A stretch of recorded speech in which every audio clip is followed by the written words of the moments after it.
आज पदभार स्वीकारला आणि प्रताप सरनाईक स्टाईलने पहिलाच 2 ते 3 महत्त्वाचे निर्णय घेतलेत आपण. हो, महत्त्वाचा निर्णय म्हणजे मला रॅकेट काही तोडायचे आहेत. बघा, यासाठी काही निर्णय घेत असताना कटू निर्णय सुद्धा घ्यावे लागतील, नाही तर काही होणार नाही. मम म्हणायचं आणि या ठिकाणी येऊन आपल्या मंत्रिपदाची खुर्ची उभवायची, त्या प्रकारचा मी कार्यकर्ता नाही.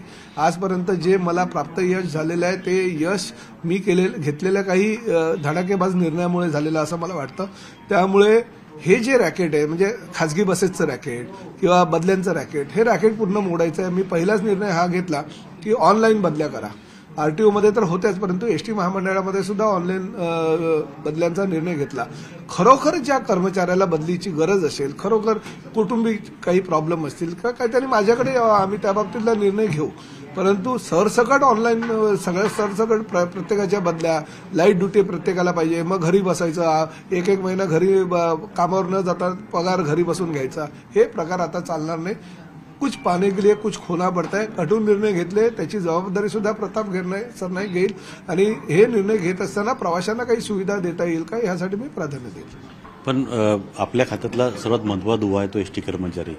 एसटी कर्मचाऱ्याला चांगले दिवस यावेत, चांगल्या सुविधा मिळाव्यात.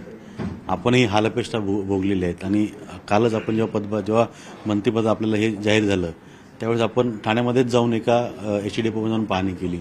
तिथली पाहणी पाहिल्यानंतर काय वाटतं, त्यांना सुविधा मिळायला पाहिजे. काही मंत्री काय करतात की अधिकाऱ्यांना सांगतात की बाबा आपण 4 तारखेला 2 तारखेला किंवा जी तारीख निश्चित होते त्या तारखेला ह्या डेपोची पाहणी करणार आहोत, ह्या आगाराची पाहणी करणार आहोत. तसं करायचं नाही. आपण डायरेक्ट त्या ठिकाणी जायचा. म्हणजे काय होतं की आधीपासून जर कल्पना दिली तर मग साफसफाई, स्वच्छता, सुविधा, मग कसं टकाटक आपलं बघा, आगार कसं आहे, स्वच्छतागृह बघा किती मस्त आहे, एसी चालू आहे, हे चालू आहे, ते चालू आहे, काही नाही. अधिकाऱ्यांना सुद्धा सांगायचं नाही. आणि आपण ग्रामीण भागातल्या, आता मी विचार करतोय की प्रत्येक आठवड्यामध्ये ग्रामीण भागातल्या एका आगाराची पाहणी करायची आणि कोणाला सांगायचंच नाही. डायरेक्ट गाडीत बसायचं आणि कुठे चाललो हे न सांगता जागेवर जाऊन त्यांना सांगायचं आणि पाहणी करायची. असा निर्णय मी घेणार आहे.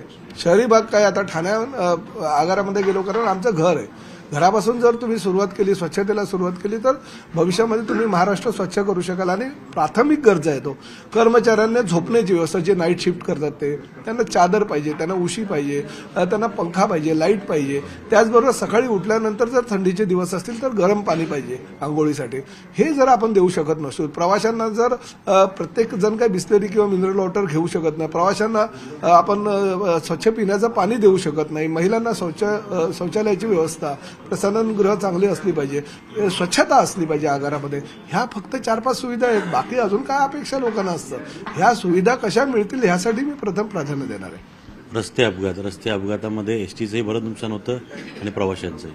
हो, आता मी ह्या 3 दिवसामध्ये अनेक अपघात बघितले आणि दुर्दैव आहे की एवढ्या मोठ्या प्रमाणात हे रस्ते अपघात होतात.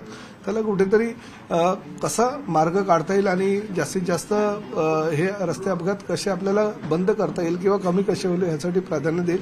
अजून त्या बाबतीतला निर्णय घेतला नाही, पण निर्णय आपण चांगला घेऊ आणि हे कमी कसं होईल ह्याचा आपण प्रयत्न करू. आणि प्रामुख्यानं मी आज अधिकाऱ्यांना हे सांगितलं की बघा, मी मध्यंतरीच्या काळामध्ये नितीन गडकरी साहेबांना भेटलो होतो. ज्या पद्धतीने जमिनीवरची एसटी सेवा आहे, म्हणजे ट्रान्सपोर्ट सिस्टीम जी जमिनीवरची आहे ती हवेतली कशी आपल्याला करता येईल.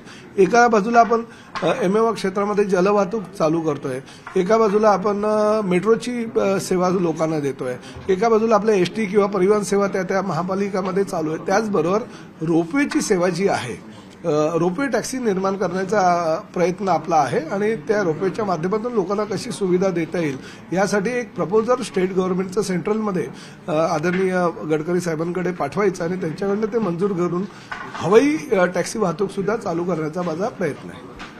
वृद्धांना मोफत एसटी प्रवास, महिलांना 50%, या निर्णयाचे फायदे निवडणुकीत झाले. असेच काही निर्णय म्हणत आहेत का? ह्या निवडणुकीमध्ये याचे फायदे झाले, परंतु हाही विचार करा की महिलांना 50% प्रॉफिट आम्ही सुविधा दिल्यानंतर एसटी फायद्यामध्ये सुद्धा आली. म्हणजे काही निर्णय आपल्याला असं वाटतं की तोट्याच्या होतील, पण त्या तोट्याच्या निर्णयामुळे सुद्धा काही वेळेस फायदा होतो.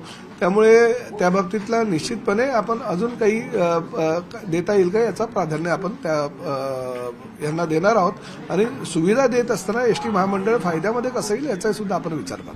कोकणात जाणाऱ्यांसाठी विशेष करून अतिरिक्त कर किंवा अतिरिक्त भाडं वेगवेगळ्या पद्धतीनं चार्ज वसूल केला जातो, याबद्दल देखील रॅकेट्स आहेत किंवा वेगवेगळ्या खाजगी वाहतूक आहेत, याबाबत काही अद्यापर्यंत काही निर्णय झाले नाही, परंतु आता हा पहिलाच दिवस आहे चार्ज घेण्याचा, त्यामुळे याच्यानंतर काही जेव्हा चर्चा होतील, बैठका होतील, याबाबतीत निर्णय केले जातील. मंत्र्यांची दालनं, मंत्र्यांना मिळालेले बंगले, अनेक मंत्री नाराज आहेत, प्रताप सरनाईक आहेत नाराज. या सगळ्या मंत्र्यांपैकी सगळ्यात जास्त समाधानी आणि खुश जर कोणी असेल तर प्रताप सरनाईक असेल.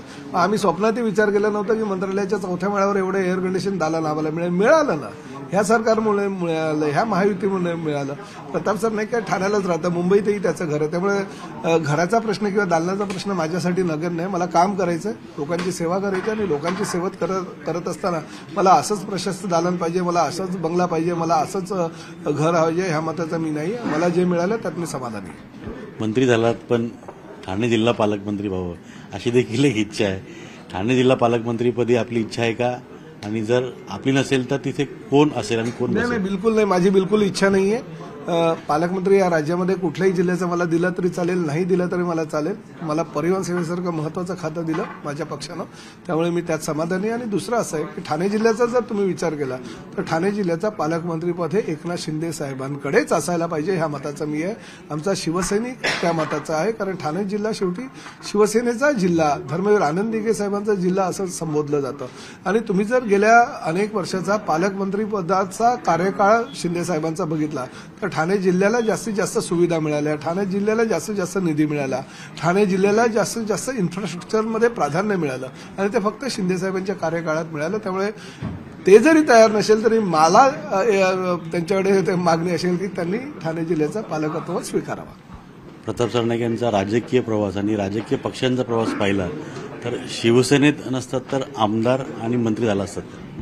हे बघा, आता हा राजकीय प्रवास असतो, कोण कुठल्या पक्षात कुठे होतो असं नाही. कधी कधी मध्यंतरीच्या काळामध्ये नागपूर अधिवेशनामध्ये अजितदादा पवार एकदा असं म्हणाले होते, अरे या सभागृहामध्ये बघा रे, राष्ट्रवादी काँग्रेसची निर्मिती 1999 साली झाली, तेव्हापासूनचे किती राष्ट्रवादीचे आमदार ह्या सभागृहात आहेत, 145 होत आहेत का बघा. म्हणजे ते हास्य विनोदात बोलले होते. परंतु हा प्रवास असतो प्रत्येकाचा, प्रत्येकाला प्रत्येकाच्या प्रवासामध्ये योग्य वेळी योग्य निर्णय घेतल्यामुळे कदाचित कुणाला तरी न्याय मिळत असतो.